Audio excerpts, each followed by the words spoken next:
is Richard Vanden Avond. The Whitefish Bay boys cross-country teams under Coach Van won state championships in 1961, 1962, and took the runner-up position in 1963. This was an unprecedented feat for a rookie coach. Subsequent years produced numerous top 10 placements in the state competition, as well as winning suburban, regional, and sectional championships. In 1978 and 1979, he accepted the coaching position for the boys tennis team and brought home state runner-up showings both years. He also served as the track distance coach for more than 2 decades, producing some of the best distance squads in the extremely competitive Suburban Conference. Coach Van's innate mastery of the psychology of coaching motivated athletes to extend and reach beyond their potential. Every athlete on the team received a daily pat on the back, constructive feedback, and a motivational thought. His greatest attribute was incorporating a sense of play into the training regimen, building a spirit de corps amongst his athletes. The team would attend a camping week in the off-season to build skill and endurance. They cross-trained by playing games in the pool at the end of practice and ran DQ dilly bar relay races. The life lessons that Coach Van bestowed upon his runners will always be held with highest regard. Think, look, act first class. You will be first class. Richard Vanden Avond was a rare teacher, mentor, and coach whose love for science, life, and sports left a tremendous legacy to the Whitefish Bay community. Speaking will be Martha Harrison, Van's daughter.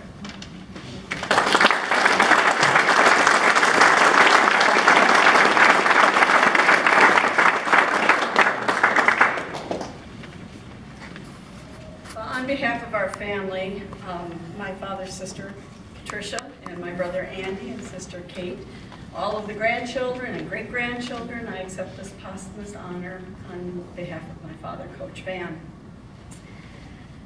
My dad had the most comprehensive affinity to all sports. He was an accomplished athlete in his younger years, playing football and basketball in high school, and lettering in football at UW-Whitewater as they continued their run. Even in his adult years, he was always participating in sports. He organized and played community softball and created new games like schlagball for all the children attending the playground at Lydell. Some of you probably were there for that. He also looked forward every winter when we would get the cold weather in and they would flood Cahill, because that meant he and his buddy Norb Stadelska would start skating lessons. And it didn't matter if it was figure, hockey, or speed skate. He knew the technique and how to get the most out of those athletes. And if he wasn't playing, he would officiate. He reffed WIAA football, basketball, he umpired baseball games, he would officiate track meets, and most notably, he was hired to referee a game when the Harlem Globetrotters came to town. He loved their antics. Side note, they knew that he was an educator and a teacher, and at the beginning of the game they came up and they pulled his socks down, and when he went to go pull them up, they had a big paddle that said Board of Education there. He wore that with pride. It was one of his favorite stories. It was apparent, as I was reading through some of the heartwarming stories that so many of you shared, that my dad had a profound influence on not only in the development of his student athletes, but also sharing his Zen-like wisdom on life lessons. Although he held a master's degree in science, his mastery of motivation was well ahead of the times. He truly understood the benefits of cross-training, such as playing the water games after a hard workout, or the visualization to prepare for a race by having runners walk the course prior to the event, and all the different strategies he used, like the dilly bar runs, that really helped to develop and build that esprit corps, which provided that strong social support network that's so important for a team. Most important to him was to make sure that you always put your best foot forward, and that you use reflection to build on a better outcome for the next time. and to be sure to celebrate those accomplishments. Many of you referred to him as a second father figure. While reflecting back on my own years growing up in Whitefish Bay, I now realize that each one of his athletes had always been a part of our family. When my parents built a family room addition onto our house, there was a great deal of discussion around the layout of our fireplace. The new fireplace hearth spanned almost the entire width of that room. It was massive.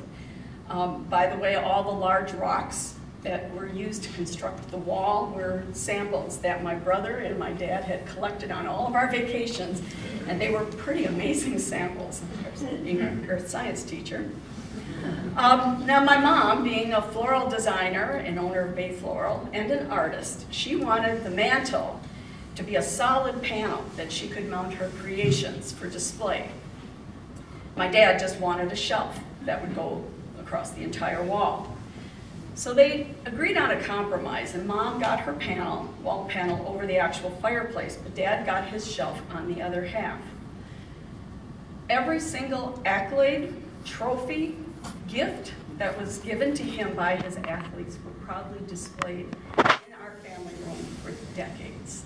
Every family dinner, every Christmas, every event, and that was our room, and you guys were all part of it. Now there was, I think, one day that I would say that he probably wished he wasn't a coach. And it happened on a day that the police had called on him to go to the hospital and identify the unconscious body of a young man who had been out for a run and was hit by a vehicle. This person had no identification on him except for the Whitefish Bay cross-country shirt. Fortunately, this runner did survive his injuries. Our dad lamented and sobbed like I have ever seldom seen before. Much like a father fearing that he was going to lose a son. And this was proof positive of the depth of his love for all of you. So in the mid-1970s, when bell-bottom pants were becoming a thing of the past, and come to think of it, wearing clothes in public was also becoming a thing of a past. The Tower Times student newspaper had printed a photo of the first Whitefish Bay high school streaker running up Fairmont Avenue in front of the school. Some of you remember that photo? Well, I was a little fearful because I knew who it was. And I knew that come dinner time, there was going to be a discussion of, you tell me who this is, and I didn't know, I wasn't going to out my friend, but I couldn't lie to my dad. And he sat down at dinner and discussed that and just basically said, I already know who it is, it's so-and-so. I'm like, how would you know that? Because this person had a bag over his head to hide the identity. But he did know exactly who it was. He said, I know that kickstart from behind. Really? Yes, Coach Van knew his craft. So I want to thank the Hall of Fame committee for their commitment to excellence. It's an honor when I look at all of the people on that wall. It's an honor to have my father there as well. And I want to thank all of the student athletes who supported him with well wishes as his health declined over the years. But my deepest respect and thanks goes to Mike Doyle, who was the catalyst who helped make this today a reality. Long after graduation, Mike kept in contact with my dad, sharing time, his family, bringing his children to visit my dad at the assisted living facility. I don't know if he did wheelchair races with them, but that was pretty much what he did with grandkids. But Mike, you have really helped to keep the Coach Van legacy alive long after his passing 50 years ago. My father took great pride in his work as a teacher. His love for science, sport, and people were second only to his love of his family and life itself. He was one who always considered adversity as an opportunity to better oneself and to develop a deeper appreciation for life. I will dare to say that today would have been one of his top 10 days, and he would have been honored to share his space on the Hall of Fame with his friends, his colleagues, and fellow athletes. He fully lived both the length and the breadth of his life, and it took a body his size to hold his big heart and broad smile. Simply put, he lived large. Thank you.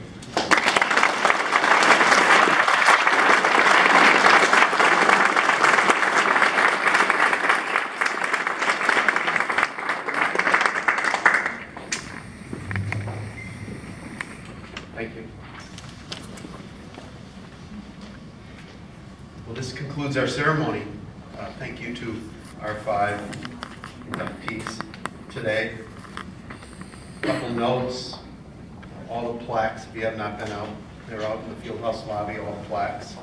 And video of today's ceremony of all the speeches, as well as all the speeches in the last 4 years, are posted on our website.